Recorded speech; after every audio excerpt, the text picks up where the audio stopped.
Welcome to Brainish English Stories. It is 8 o'clock. You go to your wife's bedroom. The light is very bright. The maid and the cook are moving around the room. The furniture is covered with dresses and flowers. Some have been tried on and left there. The hairdresser is in the room. He is very good at his job. He is important, but he acts like he is not. You hear other servants coming and going. Some do their jobs well, and some don't. The room is very messy. It feels like a busy workshop where a beautiful lady is being made ready for the party.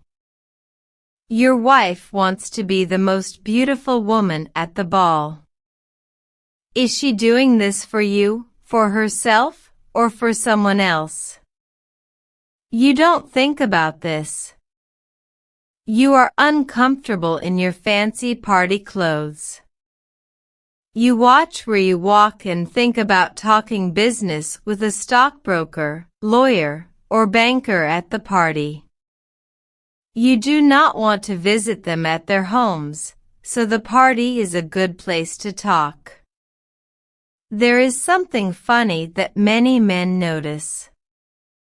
When men are dressed and ready to go to a party, they don't like talking or answering questions. Before leaving, most husbands become quiet and think deeply. When they talk, they give short, serious answers. At this time, women can be annoying. They ask you for advice. They want to know how to hide the stem of a flower or how to make their scarf look better. They want compliments, and sometimes more than compliments. Even a young boy could understand why your wife asks these questions. But you know your wife very well. You have often joked about how perfect she is. So, you are a little harsh when you answer her honestly. This makes your wife, Caroline, ask you a hard question that all women, even those married for 20 years, fear. So, you don't like how I look? Now that she's asked, you give her a few small compliments. This is the best dress you've ever worn. I've never seen you look this good. Blue, pink, yellow, cherry, it all looks great on you. Your hairstyle is really unique. Everyone will admire you when you walk in. You won't just be the prettiest, you'll be the best dressed. They'll be jealous of your style. Beauty is a natural gift, but style is something to be proud of, like intelligence. Do you really think so? Are you serious, Adolphe? Your wife is flirting with you. She chooses this moment to ask what you really think about her friends. She also hints at how expensive her dress is, the one you admire so much. Nothing is too expensive to make you happy. She tells the cook to leave the room. Let's go, you say. She sends the maid away too, and after the hairdresser leaves, she starts turning around in front of the mirror, showing off her beauty. Let's go, you say again. You are in a hurry, she replies. She continues to show herself off with little moves, like a beautiful peach displayed in a fruit shop. But because you ate a big dinner, you only kiss her on the forehead. You don't feel like giving her more compliments. Caroline becomes serious. The carriage is waiting. Everyone in the house watches as Caroline leaves. She is like a masterpiece that everyone helped to create, and they all admire the final result. Your wife feels very happy with how she looks, but is also a bit upset with you. She goes proudly to the ball, just like a painting sent to a famous art gallery. But sadly, at the ball, she sees 50 women who are even more beautiful. They wear very expensive and unique dresses. What happens to paintings at the gallery also happens to your wife. Her dress looks plain next to another one that is similar but has brighter colors. Caroline feels unimportant and is barely noticed. When there are so many beautiful women in the room, people don't care as much about beauty anymore. Your wife becomes just one of the many women there. Her practiced smile doesn't work anymore among women who look so confident and elegant. She is completely ignored, and no one asks her to dance. She tries to look happy, but she is not.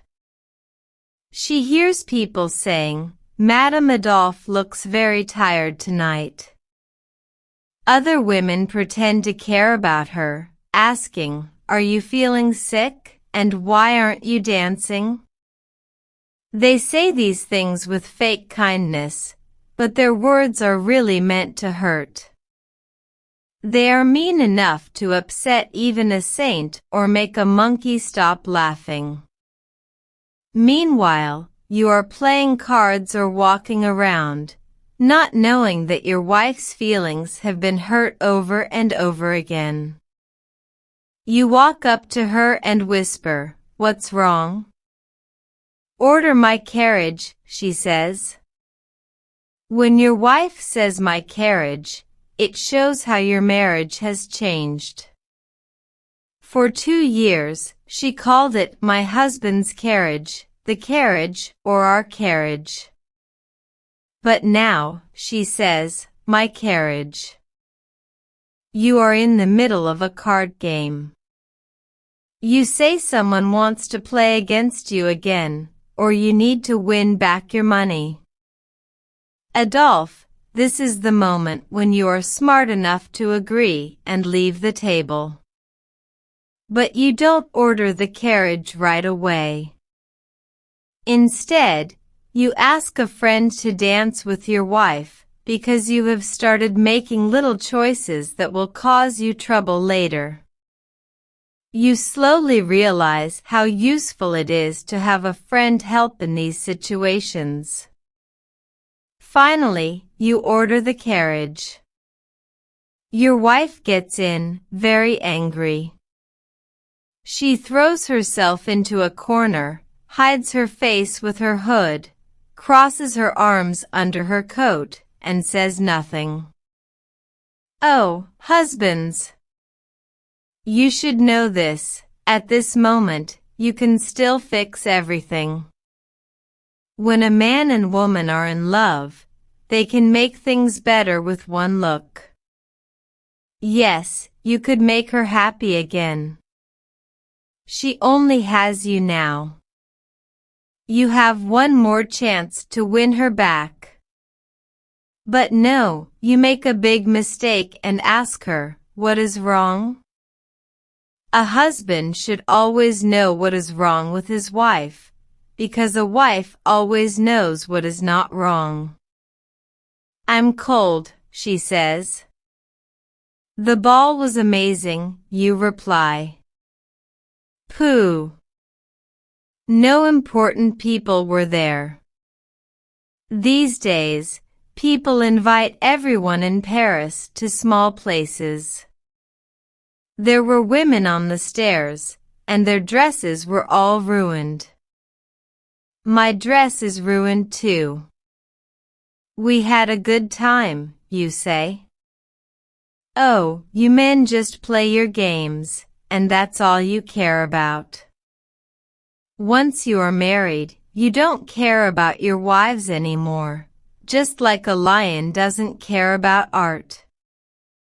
You've changed so much. You were so happy and charming when we got there, you say. Oh, you men never understand women. I asked you to take me home, but you left me there. Don't you know that women never ask for anything without a reason? You are smart, but sometimes you act in strange ways, and I don't know what you are thinking. At this point, the argument gets worse. When you help your wife get out of the carriage, she feels cold and distant like a piece of wood. She says thank you in a way that makes you feel like you are just a servant.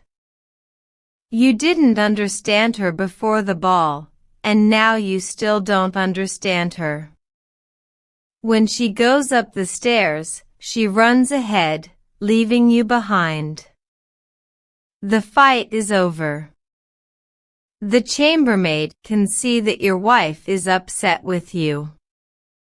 She gets short answers like no and yes, which are cold and harsh. She looks at you and says, Monsieur always does these things. Only you could have changed your wife's mood, but you didn't. Now, she wants to get back at you because you didn't understand her earlier. She goes to bed, and you are on your own.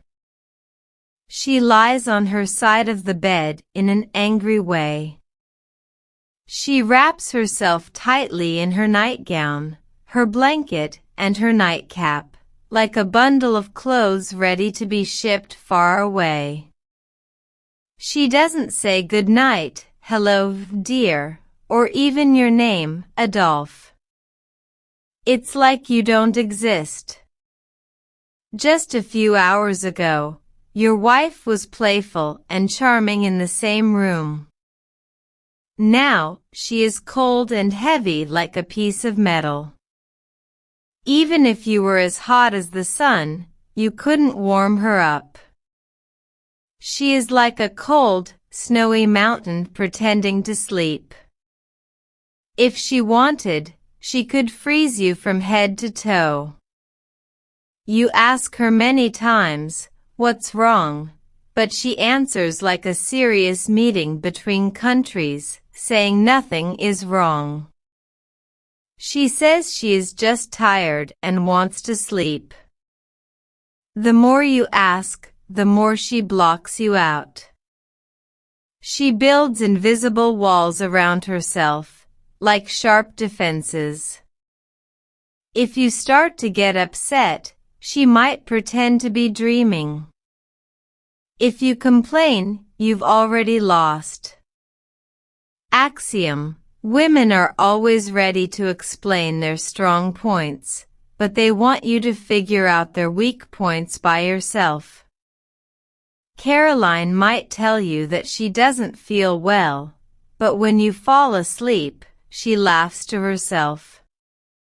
She lies in bed, angry at you while you are peacefully sleeping.